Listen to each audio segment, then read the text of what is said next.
I don't know about you, but being still for me is kind of hard. I often find myself just unable to sit still. I mean, just sit in the quiet or just sit in general and not do anything.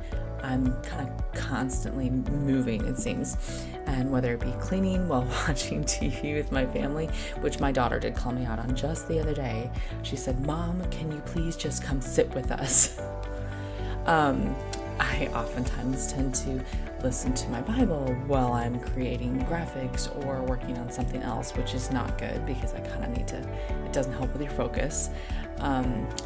Sitting in a team meeting and just sit there and bounce my leg. I mean, I have a hard time just sitting and doing nothing. I mean, anybody else with me? Because I just sit here and even if I'm sitting somewhat still, my mind wanders on like all sorts of different things that need to get done. New story ideas. Oh, did the dishes get done? Oh, do the kids need to go here?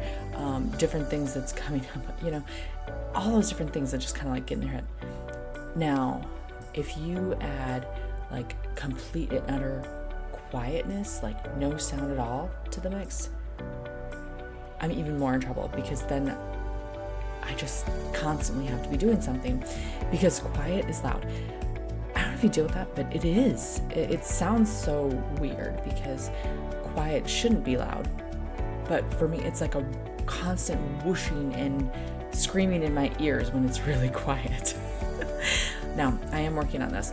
My husband especially is trying to help me with it, especially when like we're on vacation, that it is good just to sit and relax and not have to always be on the go, go, go, go. We took a vacation up in the Black Hills of South Dakota a few months ago, and he's like, I think we should just not plan anything. Let's just, take each day as it comes and just relax, because that's what we needed. We needed to just relax. But I'm a work in progress because especially even on vacation too, I'm just like, oh, we're in a place that we don't live. We should go check things out. But it's good to just be still and relax and be in the quiet. And yeah, like I said, I'm a work in progress. But a few months ago, I'm sure maybe some of you are affected by this, but Verizon had this huge outage that caused so many people to lose our phone access unless we were on Wi-Fi, and which made it very interesting for 3 out of the 4 people in my family that had phones. Actually, 4 out of 5. It's actually 4 out of 5 of us. Had completely unable to do anything, but one person was able to, and there happened to be a school lockdown that day, and she was just like terrified because she could not reach any of us. Sidebar there, but anyways, because we had no capabilities on our phones unless we were on Wi-Fi, driving in my car was really quiet. And I mean, I could have probably put on the radio, but I didn't want to. I wanted to complain that my phone wasn't working and that the car was too quiet. I mean, why do we do that? We do that so often. We complain about things that we can actually change, but we'd rather just complain about it. I didn't want to turn the radio. I wanted to listen to the songs I wanted to listen to. I wanted to be able to change the music if I wanted to. And radios tell me what songs they're going to play. So I was being stubborn. I know, shocking. But so I was sitting here in this rant, just going, God, why in the world did you just take my Wi-Fi ability or my phone ability away?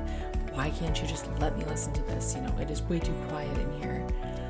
And God, in his wonderful way, kind of interrupted my ranting and said, you could talk to me right now. A little sucker punch there. I had been sitting there and complaining when I could have actually been taking that quiet moment and spending time talking with my Father, which is something that I truly and desperately need to put more priority on. And I think we all can relate to that. I mean, how can you have a meaningful and how can you have a healthy and meaningful relationship if you don't take time outside of reading the Bible to speak with him. And then not just speak, but actually like seek him and listen. Just like, Jeremiah says, seek him with your whole heart. We need to make sure we make it more of a priority, and I myself included with that. So I'm sitting in here and the Lord speaks to me there, and then he plops this beautiful verse in my soul.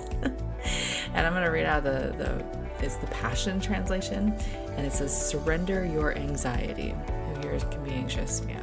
Surrender your anxiety and realize that I am God. Be still. That's in Psalm 46:10. And it's actually my husband's favorite verse, and it's so good to remember. Be still. Only when we can take a moment to stop moving, embrace the quiet, and sit with him can we recognize the truth about God. No matter how crazy this world gets, and it is getting crazier. I mean, it is.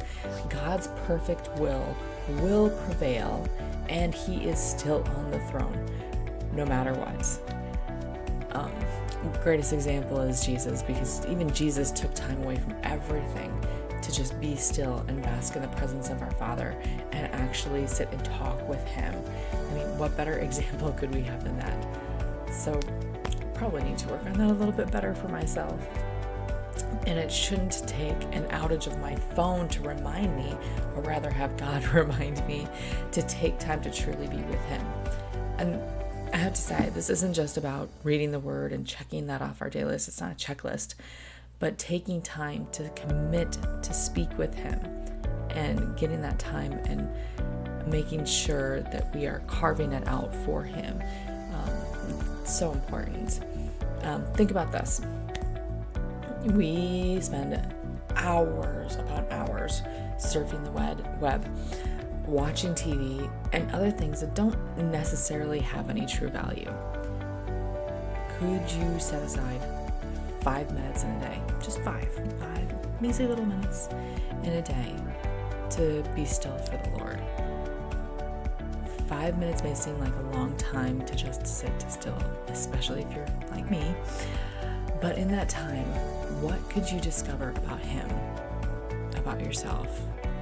How much value can being still and quiet have on your spiritual life? We need to remember and know that he is God, who he is, and what he can do. He is the creator of all things.